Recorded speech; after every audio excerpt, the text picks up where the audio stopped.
adds to like the whole weird thing with the releases of Ninja Gaiden and the name changes and the different platforms it's being released on with different names and different styles of gameplay. Just kind of weird things that go on with the Ninja Gaiden series, especially early on. And also the fact that there wasn't a Ninja Gaiden game after this one up until the original Xbox game.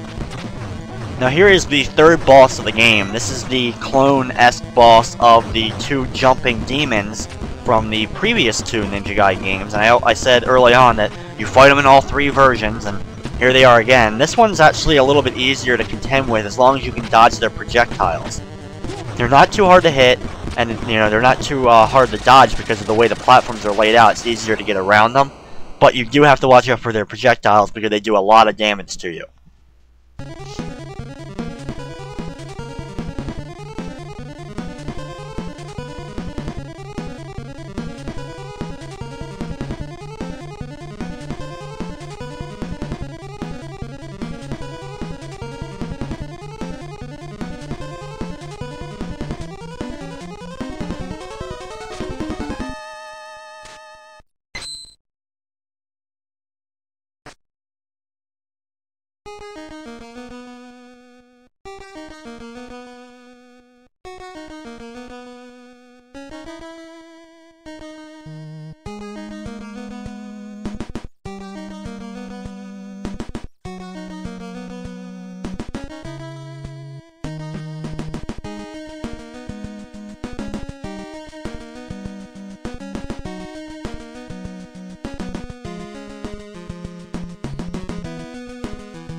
So now we have a little bit more explained to us. We find out there's a clone of Ryu, and they do battle. It's actually one of the cooler cutscenes, in my opinion, in the game.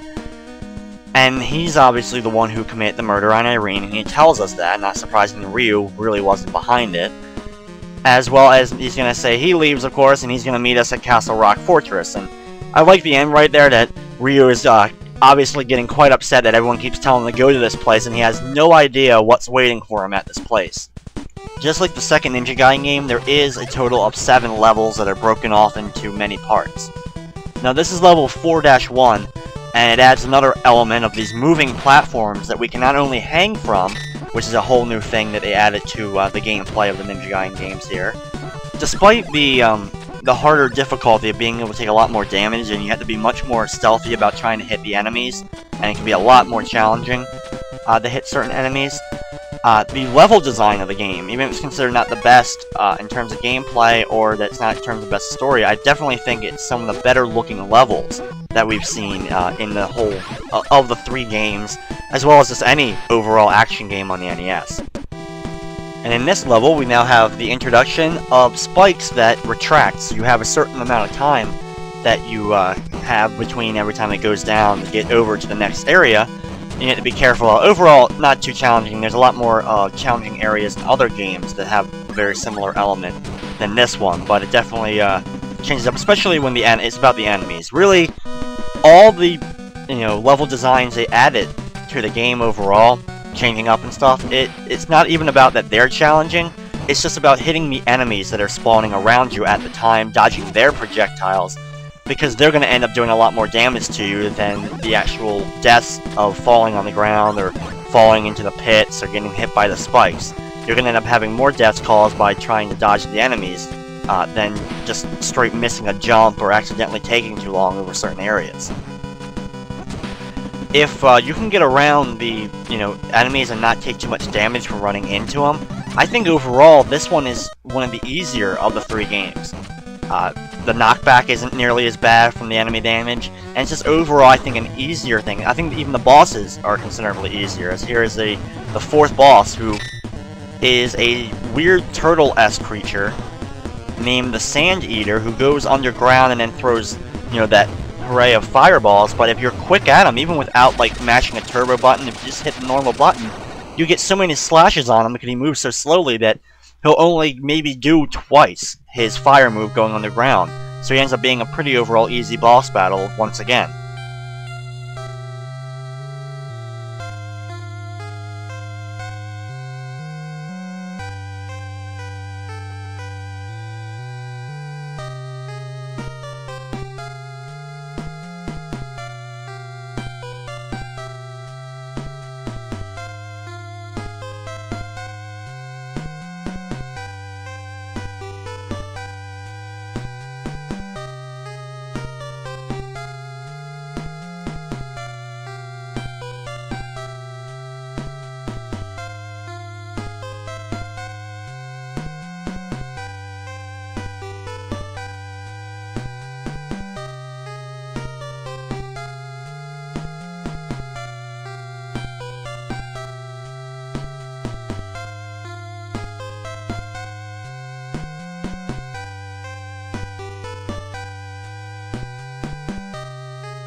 So now we find out a whole lot during the course of this cutscene.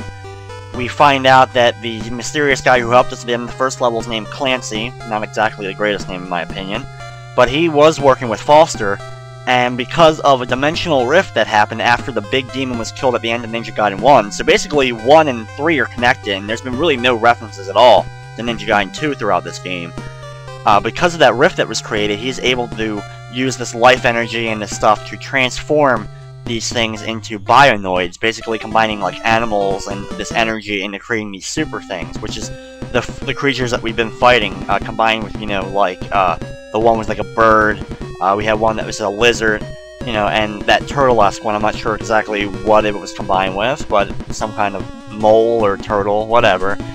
But now he can create these creatures, so now we're kind of in that whole more sci-fi-esque thing, as now Foster has also rebuilt the fortress from, you know, the first Ninja Gaiden game, where, you know, we fought the demon and stopped the whole thing.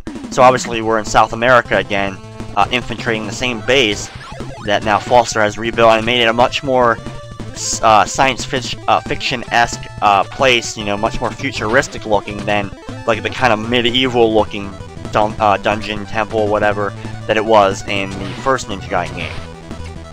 We also find out that because of the bionoids and that transformation, that the clone or whatever of Ryu was able to be created, and that's, you know, basically answering all our things. And now Clancy has told us that we are going to destroy Foster. He can't work with Foster anymore because he created these creatures. So now we can assume for right now that Foster's definitely on our side helping us out.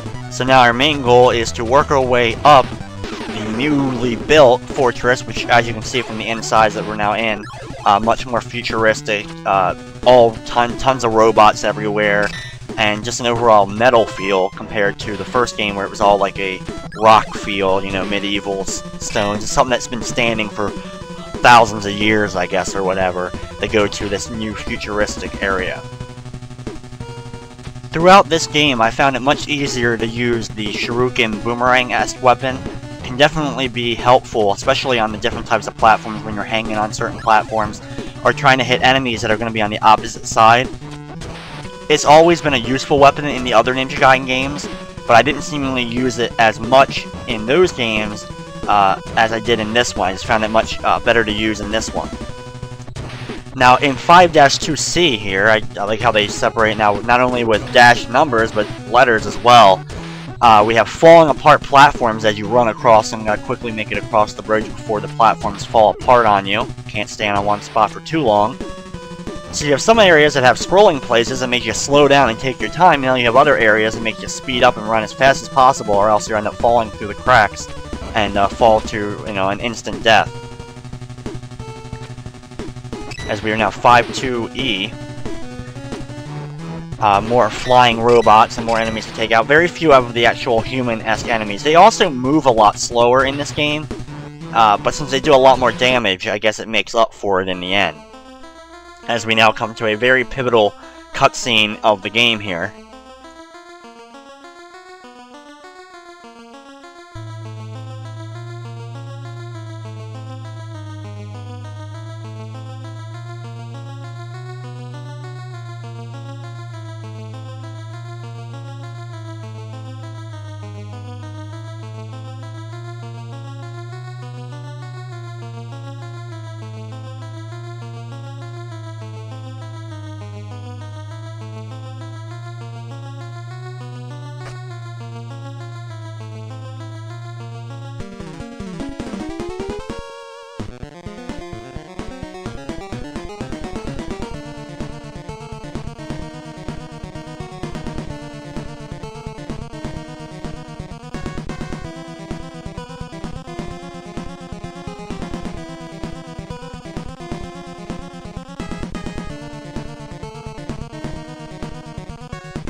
So now we find out that Foster wants to use Ryu to create an Ultra Bionoid.